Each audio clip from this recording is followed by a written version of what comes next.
Welcome to the Lobby Bar Podcast with your hosts, Roy Park and Jason Ginhart. All right. Welcome to the Lobby Bar Podcast. Thanks for joining us, Denise. I'm glad to be here. So we're joined today by Denise Evans from Staffmark. She is the Director of Claims. She was in town for a trial and she decided to drop in. So thank you for coming by. I'm so excited to actually be at a trial in California and see how this system really works. Oh, it doesn't work. That's true. Broken in every way. So Denise, as long as I've known you, you've been at Staffmark. How long have you been working for them? It'll be 32 years in May. Wow. That's a long time. It is. I always say you got to be a little bit crazy to do workers' comp and even more a little bit crazy to do it in the staffing world. Yeah, it is definitely a challenging space to do it in.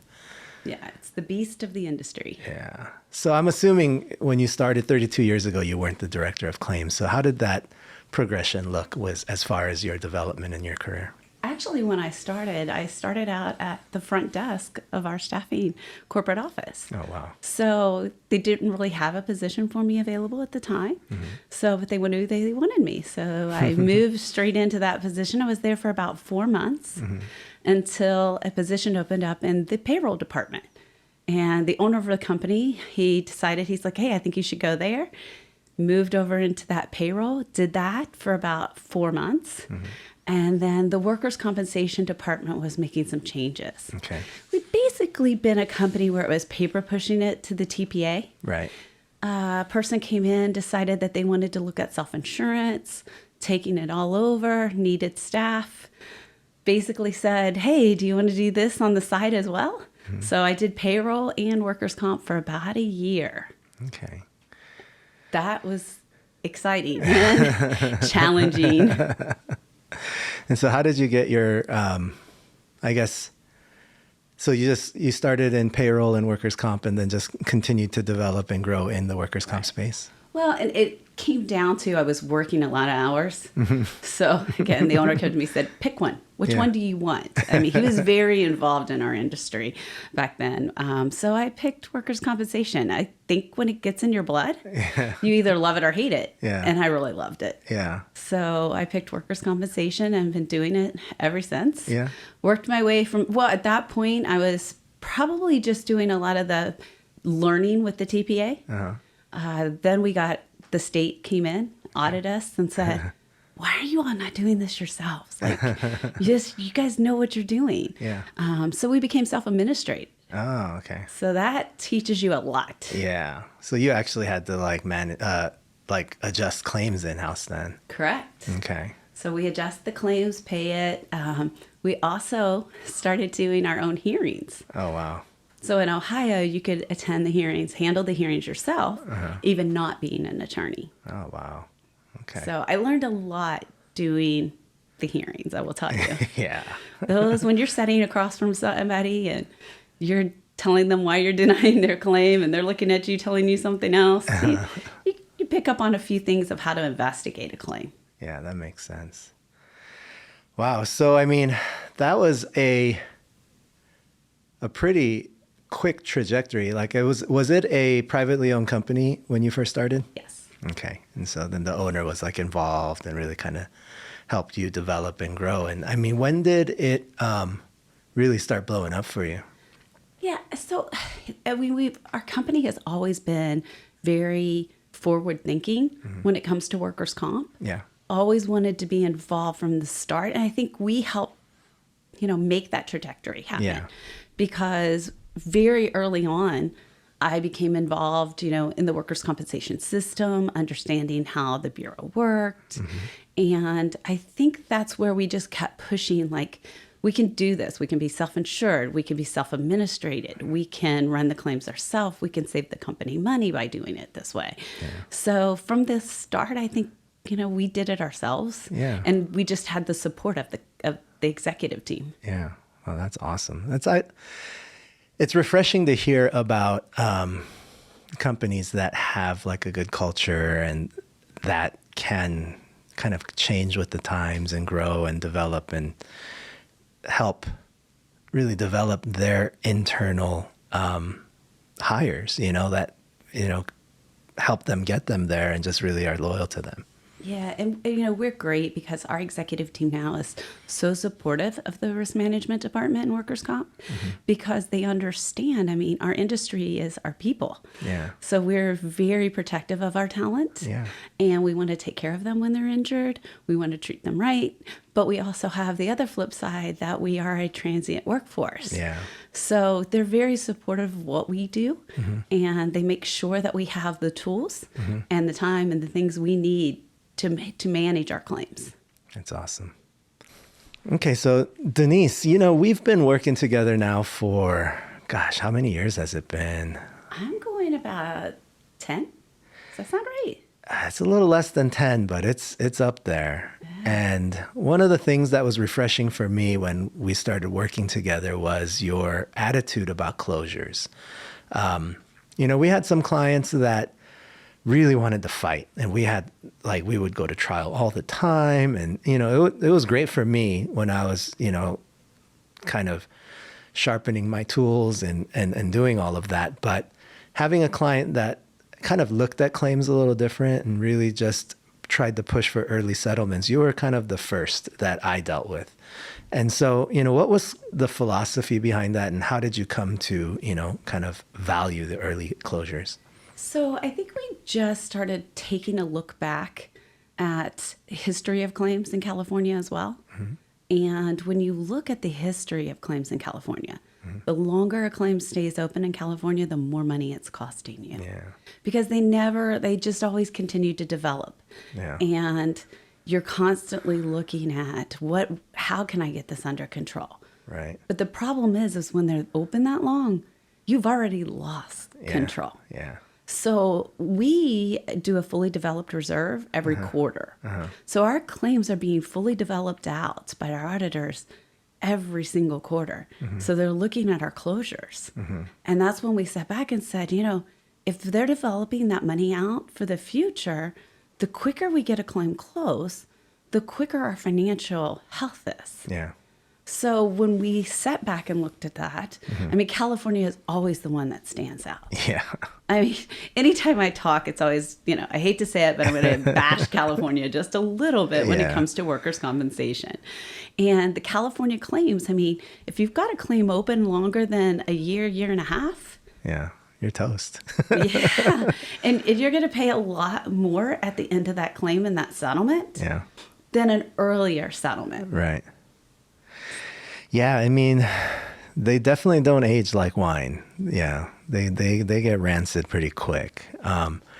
And it was, I can say just from our, interactions on your files, I would say, gosh, probably close to 50%, if not more, settle within the first 4 to 6 months. And then, obviously there's some, catastrophic claims that you can't close that quickly. And then there's some claims that just, they have a mind of their own. But closing down 50% of your claims in the first 4 to 6 months, I'm sure from an underwriting perspective, that's definitely probably a win for your program. 100%. It's huge. And I always tell the story, and Roy always gets so mad at me because the story is great. When we sit down and we discussed, our company using Roy's firm, I explained how important settlements were. And the quicker the claim gets settled, I'm like, then I give you more claims because, you're settling those claims. And I'll never forget, one of the first claims Roy settled for me was within a 2-week period. Now, he, again, gets mad and says, Denise, quit telling people that. I'm not always going to be able to close a claim that quick. But it was that philosophy and understanding that we were serious about this. Yeah. We really want our claims to close because it's just beneficial to the company as a whole. Absolutely. Absolutely. What's funny is, I have a good friend that's an applicant's attorney, and I had asked him one time, so how many of your clients are 100% full of shit? And he's like, about half of them. And then I was like, okay. And then of the half that's left, how many of them are, malingering or exaggerating their symptoms? It's probably about a half of those. And so I was like, okay, so 50% of your clients are pretty much full of shit. 75% are at the very least malingering and exaggerating symptoms, and about 25% are actually legitimately injured. And he's like, yeah. I was like, that's probably a pretty accurate assessment for, the claims that we get in too. Probably half of them are complete BS. And so there's some people that look at a program like yours that says, you're giving money away, right? But the reality is, how many of those people are getting take nothings on 50% of their claims? Probably none of them, right? And so are you spending some money to make those things go away? Absolutely. But you're still probably spending less than those people that choose to fight every single quote unquote BS claim. I guarantee you the money we're spending is going to be used in litigation costs. Oh, yeah. Just litigation costs. Right. So you have to weigh what's your litigation going to be on that claim if you're going to continue to fight. Right. I mean, you always have to, there's always going to be the claims you're going to have the good fight. You want to have that fight. Right. But you've got to weigh that. Yeah. You have to sit back and you have to look at what makes sense. Right. And what is best for the company as a whole. Right. And sometimes we get a little passionate about certain claims. Sure. But you have to really take a step back and look at it objectively. Yeah. And I think a lot of adjusters sometimes have a hard time doing that. Yeah. And even employers. Actually, sometimes the adjusters wanting it settled and the employers, like, I know this guy isn't, legit. And I always say there's a lot of good claimants out there that are legitimately hurt. Right. The problem is they get caught up in the system. Yeah. So then all of a sudden they like staying home. They like getting their kids off the bus. Right. They like being, there. I used to always say watching Oprah and eating bonbons. Yeah. But the reality is you've got to keep them motivated. Yeah. And not let them get wrapped up in the system. Right. And how do you do that? Or how do you just know when to say, let's just, pause for a minute and maybe look at settling this? And I think like your return to work programs that you have with the nonprofits and things, like I think the advent of those programs have been a huge help in getting people back to work. Because it's like you said, before it used to just be like, okay, you have work restrictions, we can't accommodate them, so you're still TTD. Whereas now we go, okay, well, you can go to Goodwill and stand at the counter and, do nothing, but basically you can't lay down at home all day watching TV. And it's a mindset. Yeah. So if they're used to getting up every day, getting dressed, going to work, staying in that structure is important. Yeah.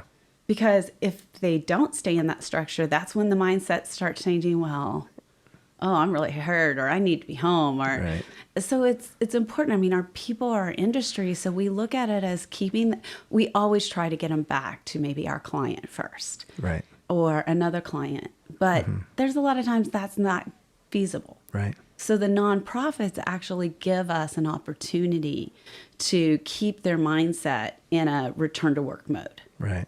And I think that you'll find the claimants that really want to get better and want to return to work are the ones that's going to show up every day at your nonprofit. Right. They're going to keep working toward physical therapy, and that goal is to get back into a, permanent position with some employer that they can grow with. Right. So you kind of touched on something that I was going to address later, but it was like the aspect of sometimes we take claims personally, and attorneys are guilty of this too. We get referred a file and we get all like, pumped up about the defenses and how it's BS. And, we sometimes we can bite off more than we can chew, but in those circumstances, what do you do, or what can you do to make sure that you're not putting the cart before the horse, so to speak? Well, I think you have to step back. I mean, I've had a few of those personal claims. Yeah. And, I'm out here at trial with one, but it's very personal to me. I mean, it's one of those cases. It's a tough case. And, we had to make a decision to fight the good fight on this case. Right.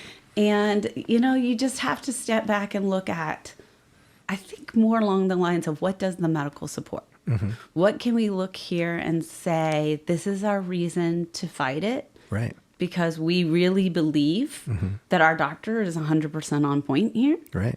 And that their doctor may be, milking it. And then, you have to also, I think, look at what are your other options that you can look at? Right. Like surveillance, or is there things that you can, look at in that claim and honestly step back and say, okay, I need to just like pull back, not be so emotionally invested in this claim. Sure. And I'm going to start making some business sense. Yeah.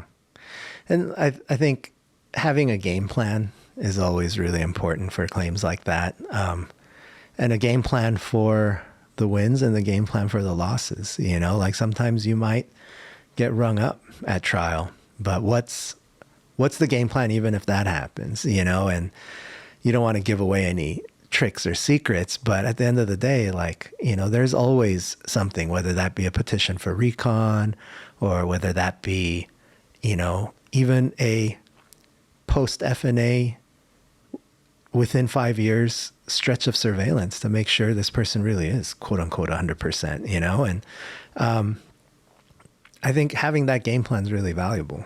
And that's where you have to step back and talk to your attorney and look at the file and say, okay, what makes sense here? Right. Like, we're going to trial to fight this, but if we lose, what's our next step? Right. Because you can't just give up. You can't just say, oh, I lost. Right. So I'm just going to, lick my wounds. yeah, I'm just going to roll over and start looking at another claim. Right. So you still have to control that. Yeah. I mean, you're on the hook for that until that claim is either resolved, settled, or the carrier takes over. Yeah. And then even when the carrier takes over, it's still your claim. Yeah. So you have to have a game plan. I think with not just your carrier, but your attorney. Yeah. I think you have to have a game plan with, even nurse case management. Are they going to stay involved? Are they going to stay on the case? Right. So you just need to start thinking along the lines of what's your long-term goal for that claim. Yeah. So like to that end, we talked a lot about, the early settlements, but obviously there's some cases that, you just can't settle quickly. And one of those class of cases is the catastrophic claims. And I feel like a lot of people struggle with those, they get more catastrophic than necessary. So what are some things that you do as far as your programs that you implement to help mitigate those losses? So everybody at some point is going to deal with a catastrophic claim. If you're in workers' compensation, you're going to deal with a catastrophic. So years ago, I sat down and I'm like, you know what? 9 times out of 10, when that catastrophic claim comes in, you're the first line that's getting that claim because your branches, your offices, they call you. Hey, we had this happen. So you have to have your own game plan in place. Because your adjuster, it may be a Saturday, it may be a Sunday. Right. You may not have access to your TPA. So you have to have your own game plan. And as you should, you're the employee of record. Right. So for me, it was setting back and realizing, okay, so it happened. What are my steps? Where do I go next? Right. So I tell people, you can write it down. I have it in my head. I mean, I've done so many of these, like it's all in my head. Just do this, do this, do this. Yeah. But I think you've just got to sit down and write that down if you've never dealt with one. Right. And you know what? If you can't, then call somebody who's networking is so important in this industry. Yeah. So call somebody who's dealt with them before and say, hey, you know what? Can I just pick your brain for a minute on how you deal with your catastrophic? Yeah. And we'll be happy to guide you and help you through those. I mean, I've had friends call me up and say, hey, who do you use when this happens? And like, how do you handle these catastrophic claims? Yeah. So, reach out. Yeah. And it seems like relationships in this industry are so important, because at the end of the day, you may not have had a catastrophic claim. And so you don't have these, processes in place. But when you have the relationships with even your vendor partners, like if you need a nurse to get out there to the emergency room on a Saturday, like, do you have a relationship with someone that you can call and say, hey, can you get a nurse out there for me, and kind of triage what's going on for us, and so it seems like relationships are really valuable. Relationships are the most valuable thing in this industry. Yeah. And I can't stress that enough, because if you have a good relationship, whether it be your attorney, whether it be your case management company, whether it be your bill review company, they're working for you. And they want to make it work. They want to impress you. Right. I mean, that's the ultimate goal. I mean, I mentioned how, hey, Roy, settlements were my, my thing. Can you get them done for me? It's that, hey, I want to do really well for Staffmark. Right. And that's the most important thing. Right. So, it's the, hey, can I have your cell phone? Because if I need a nurse case manager on a Sunday night at 11 o'clock, I want to be able to text you and you put a nurse on it. And I may have very minimal information. Right. So like last night I had one and I'm texting, I'm in California and I'm texting my nurse case management in Illinois. Yeah. I mean, that's the kind of relationship you have to have. Yeah. So, at 1 a.m., the nurse is emailing me information that I need. Right. That's important. Your attorneys, it's so important, especially with a catastrophic. Yeah. Because we all know when a catastrophic claim happens, you have to involve your legal right away. Yeah. It's going to be important to protect privileged information. Right.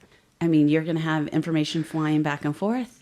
You need that protection in place. Yeah. And if you haven't thought of that and don't have that in place from the very start, you're putting yourself out there. Yeah. Even witness statements on a really big claim, it's really worthwhile to get legal involved so that your witness statements are privileged by virtue of your attorney taking it rather than, an investigator whose report is discoverable. Right. And you have a very small and limited window, usually on catastrophic, to get all of the information that you need. Right. Because the minute that window closes, people forget things and you don't have access maybe to the site. Right. I mean, there is a lot of things that happen in a very short, quick amount of time. Yeah. So that's where your game plan comes into place. Yeah. And especially in the temp staffing space, it's even more important because you guys are dealing with a client's location. And sometimes the clients will hide the ball from you because they know they did something wrong and they don't want that to come out right away. And ultimately, our goal is to protect our clients. Right. And to protect ourselves. Right. So it's a partnership right. that has to come together. And you have to sit down and work with your clients from the start and let them know, I'm here for you as well. Right. I have a whole risk management team that can benefit you as well as us. I mean, we work together with a lot of our clients' risk management teams and legal. And it's so important to establish those relationships right in the very beginning as well. Yeah. So, we're talking about relationships and the value that the relationships bring and how important they are. I know that you're involved with a lot of different organizations in our space, whether that be the Dana Point Conference, OSIA, and different organizations, and a member of the board of many of them. How important do you find that those memberships in those organizations, and then also how did you come about to get involved with those? So I got involved in SWOSHA, Southwestern Ohio Self-Insurers Association, and the Ohio Self-Insurers Association, right when we decided to go self-insured in Ohio. I mean, it's important because those organizations allow you to stay up on the rules and the laws of the state. You're able to work with the different bureaus and departments in the state. And, every year we always find there's something that we gain from being involved. We just went self-insured in Washington. And the Washington, luckily I'm on National Council of Self-Insurers, and I was able to connect with the Washington Self-Insurers Group. And they were able to help guide me through that process. Washington's not an easy process to go self-insured in. It takes a lot. I mean, I was 5 years in the making on that one. And, it was helpful to have those people. Again, I mentioned always networking, having those people and being able to go to them and network and say, hey, what have you seen that's gone down successfully with this? Can I, pick your brain about how, this might be a problem for us. How can we maneuver around it and get the self-insurance? So it's important. And I think you gain a lot of knowledge through the organizations that you belong to and the boards. So for me, it's that knowledge base that I want to gain. It's that networking. It means a lot. And it also helps your organization. I mean, a lot of my clients, a lot of their risk managers are part of some of the organizations I belong to. So again, it all comes back to how can it benefit your company as a whole? Right. Yeah, and I feel like sometimes people, especially like on my side of the fence as a vendor, partner, we get so caught up in the relationships that quote unquote benefit us, right? Like, whether that be TPA relationships, employer relationships, carrier relationships. But I feel like there's a lot of synergy to be had even among vendors, and it's not just the co-marketing, that is synergistic. It's even just in understanding the service they provide and what they can do to help, some cost containment, efforts, implementing that into our strategies as legal or, vice versa. And that is important because you have to sit down with your partners and you have to tell them your goals. Yeah. Because if you don't provide goals to them, they don't know what they really are needing to do for you. Right. So like your goals are like for legal, my goals are settlements. Right. I mean, we can close a claim, but Yeah. a closed claim isn't a completely gone claim. Yeah. It can reopen at any time. But a Right. settled claim, Yeah. I know is settled. Right. So same thing with your nurse case management. I mean, the goal is I want this guy to be MMI. I want him back to work. Right. Set those goals.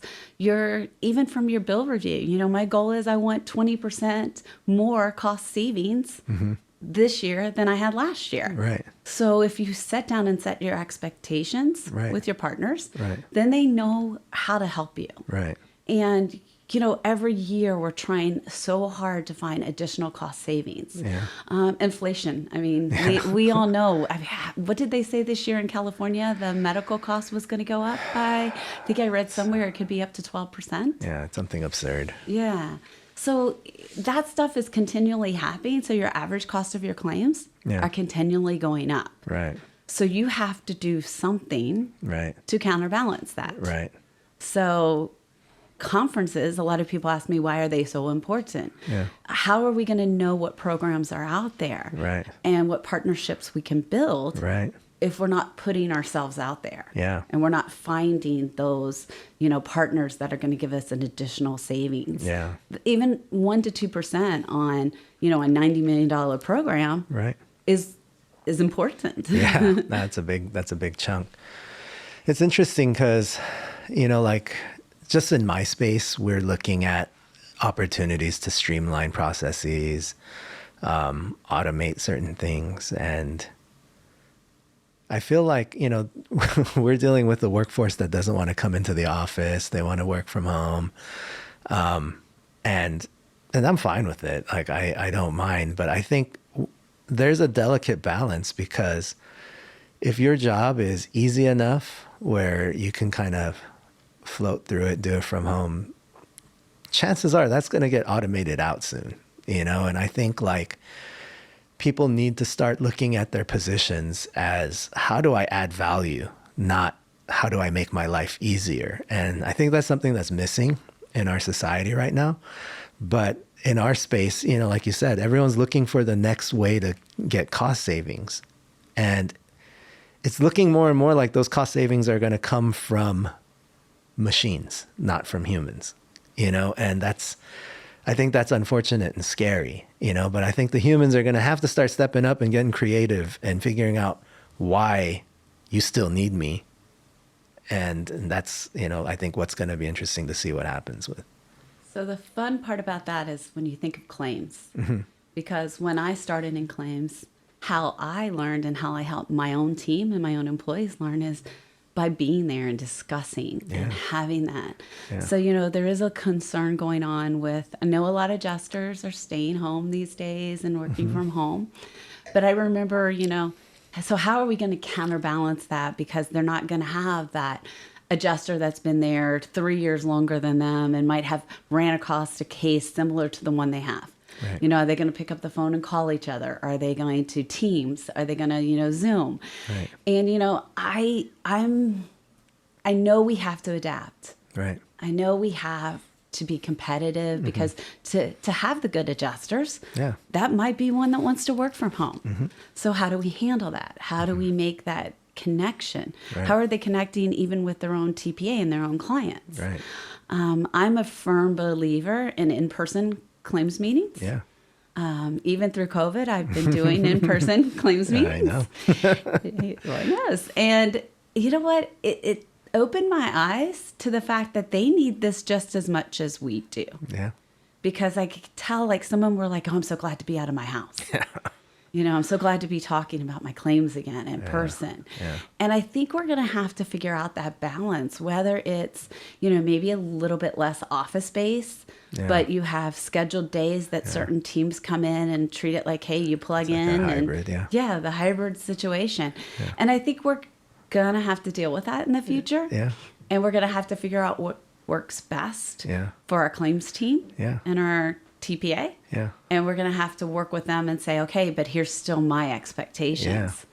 So that's the thing. It's like we can do all of those things, but as the job gets more and more streamlined, because there's just certain things that have to happen in the office, right? And so when you work from home, we're going to have to streamline a certain amount of tasks that would normally have to be done in the office, and you're not going to have to do them anymore.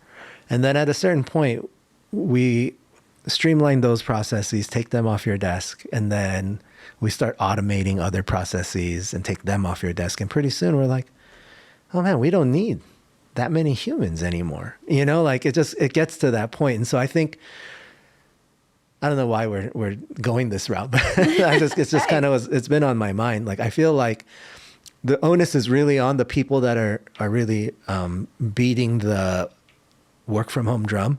It's like, sure, you can beat that drum, but make sure you're bringing value. Because if you're not bringing value and you're just saying, I'm going to just type on my computer at home and do a few things and I'll do what you ask me to do, but nothing more. I'm not going to be creative. I'm not going to do anything that AI couldn't replace. Like, I think you're in trouble, you know? Well, claims has a human touch to it. And it always has to have that human touch. Yeah. I mean, that employee you're reaching out to that's been injured, they want someone that understands, cares, listens. Yeah. So a machine can't do that. Yeah. That's not going to happen. And if you automate everything from the letters that go out, I mean, you want somebody to call and say, I'm your claims person. Yeah. I'm your adjuster. I'm going to be handling your claim. Right. I want to hear what happened. If you just send out a letter and say, call me, I mean, that kind of stuff isn't going to work in our industry 100%. Right. So you have to have that human side that's going to come involved. Yeah. And I think, you know, there's certain things that can be automated because I know, you know, like you said, AI. Everybody's talking about it, and can it like look at the claims and determine this one's going to be more problematic than that one? I always say claims are like a fingerprint. Every single one of them are different. Because they're people. Every person's different. And that machine or AI or artificial intelligence, they're not going to be able to read that.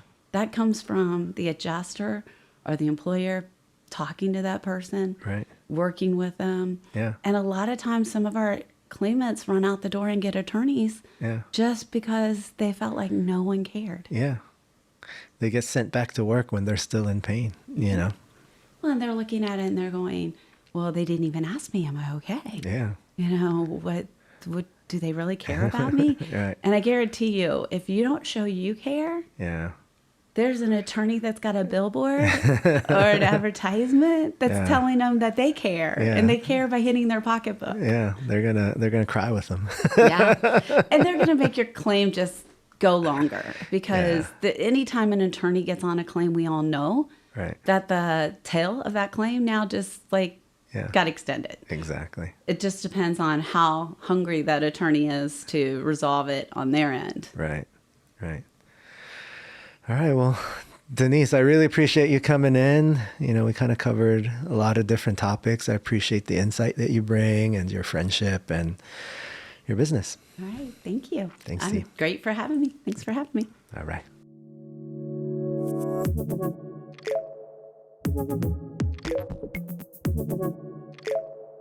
Thank you.